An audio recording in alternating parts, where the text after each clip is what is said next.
আরে ভাই তোমরা লক্ষ্য করেছ ওই দেখো অন্ধকার কারাগারে যুবক যুবতী মিলে প্রেমের খেলাই মেতে উঠেছে।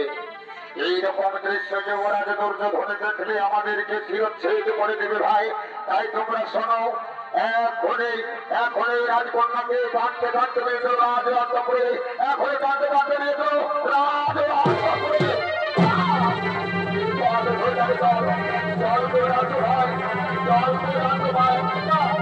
আমি যাবো না, আমি যেতে পারবো না, আমি যাবো না।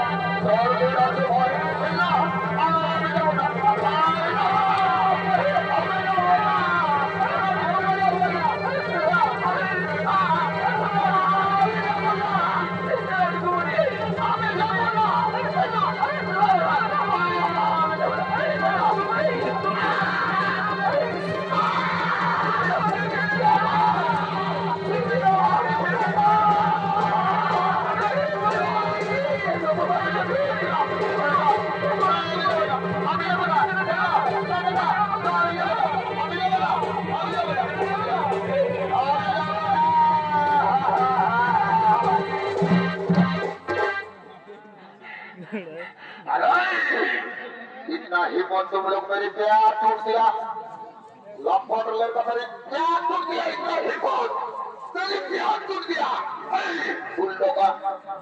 अरे प्यार किया तो धोखा किया भैया। अरे भाई যাও একটা বড় হয়ে ছিল নিয়ে তো সেই ছেলেটা বানিয়ে রেখে অন্ধকারে কথা করে, আর তবু যদি না মারা যায় তাহলে নিজেও হাতে ধরে হত্যা করবো।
দেখছি আমি এটা আমার বংশের কুমার সম্মুখে অন্ধকার কারাগারে শিলা চাপা দিয়ে রেখেছে দুষ্টমতি দুরাচার দুর্যোধন।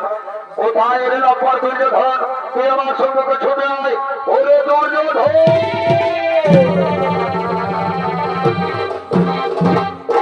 বলুন গুরুদেব, কি হয়েছে? ওরে দুর্যোধন, তুই বল, আমার বংশের কুমার সম্মুখে কেন অন্ধকার কারাগারে শিলা চাপা দিয়ে রেখেছে? গুরুদেব, गुरुदेव, आपने ये हतभागा लड़का কথা বলছেন गुरुदेव।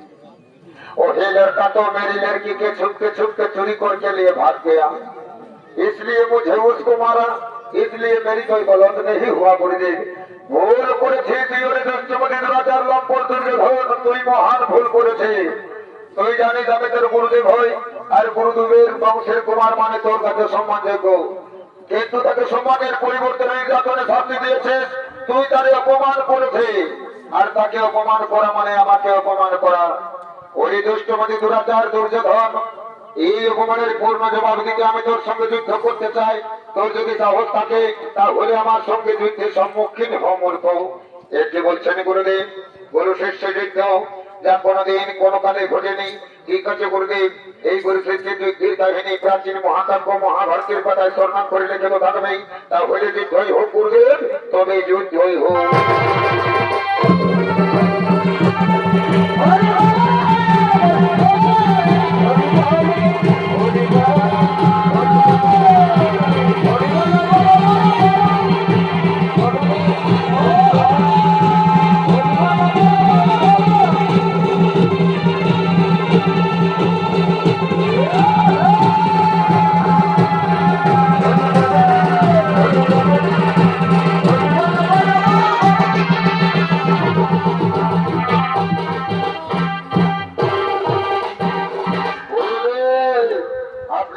ক্ষমা করে দিন গুরুদেব। ওরে দুর্যোধন, আমি তোকে ক্ষমা করে দিলাম, তবে যা আমার বংশের কুমার সম্পর্কে তুই অন্ধকার কারাগার থেকে মুক্ত করে দে। ঠিক আছে গুরুদেব, আমি তাই করছি। এসো এসো কুমার, আমি তোমাকে অন্ধকার কারাগার থেকে চিরতরে মুক্ত করে দিচ্ছি। আজই হতে তোমার কোনো অপরাধ রইল না। এসো, ওঠো কুমার, উঠে এসো, তুমি উঠে এসো। এইবারে রে বাবুরা, আমাকে একা পায়ে তোরা বহুত মারা পূজা করেছিস রে বাবু সোমারা, তার তিন গুণ প্রতিশোধ নিবি রে বাবুরাকে। কোথায় আছে সেদিকে আয়, এদিকে আয়। একা পায়ে তোরা বহুত মারিছিস, এইদিকে পাজা বাবুরা দিবি বাবা। এদিকে আয়, এদিকে আয়, এদিকে আয়।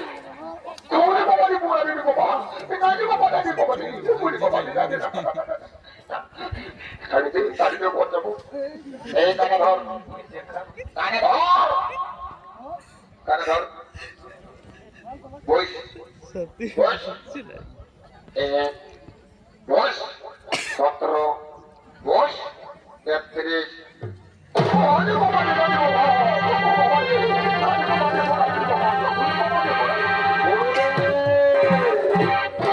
গুরুদেব, আমার একটি কথা গুরুদেব, আপনার বংশধর সম্পদ যখনই আমার নিজ লক্ষণকে চোরের মতো চুরি করে নিয়ে পালিয়েছে, সেই হেতু তাদের দুইজনের বিবাহ দিয়ে আমি চিরতরে কন্যাদায়গ্রস্ত বাবা হতে মুক্তি পেতে চাই গুরুদেব। বলুন এতে আপনার সিদ্ধান্ত কি? ওরে দুর্যোধন, তোর এই সিদ্ধান্তকে আমি মেনে নিলাম বাবা, আর বিলম্বন করিস না রে বাবা। তাড়াতাড়ি বিবাহের আয়োজন কর, তাড়াতাড়ি বিবাহের আয়োজন কর। ঠিক আছে গুরুদেব, আমি তাই করছি। ওরে কে কোথায় আছে?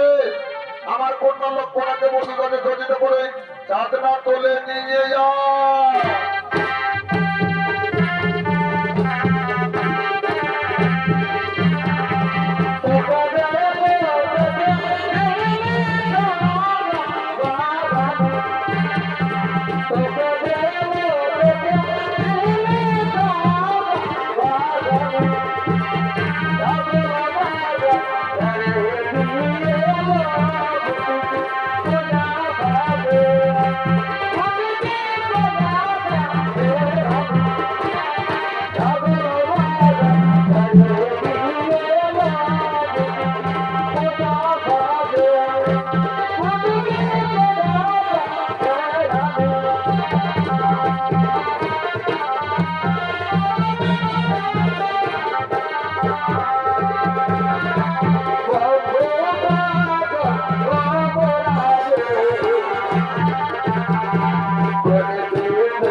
আমার ভাই তার সঙ্গে দু ভাই একই সঙ্গে বিহা ঘরের নাম শুনে হোদ বোধ জড়ে আলি বাবা আর এসে নিয়ে আমার ভাইটাকে এখন দেখাই নাই পাচ্ছি কোন দিকে গেল না কি করছে না কারোর সঙ্গে ঝাঁটা নড়ি খাইয়ে মাতু আর হয়ে আছে বাবা খোঁজ খবর নিয়ে দেখতে হবে রে বাবা মনে রে বাবু শোনা তুই একবার হাত টাকা দিয়ে দেখবো রে বাবু আসিস তো ভালোই আর নাই তো বিহা ঘরে ভোজ তো খাই আমি ঘর থেকে উঠাতে বলি বাবু হও মনে যাত্রা রে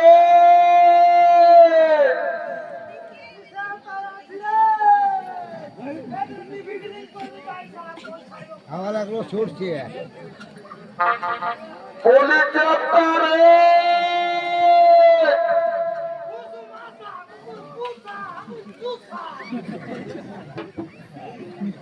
पुलिस जनता के ध्यान गया रे ওই ভাই সব কাজটাই আছে রে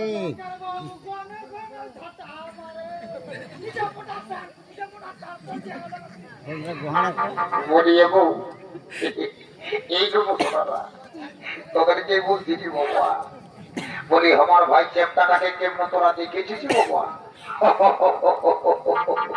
বুঝতে পারছি বাবা আমার চেপটা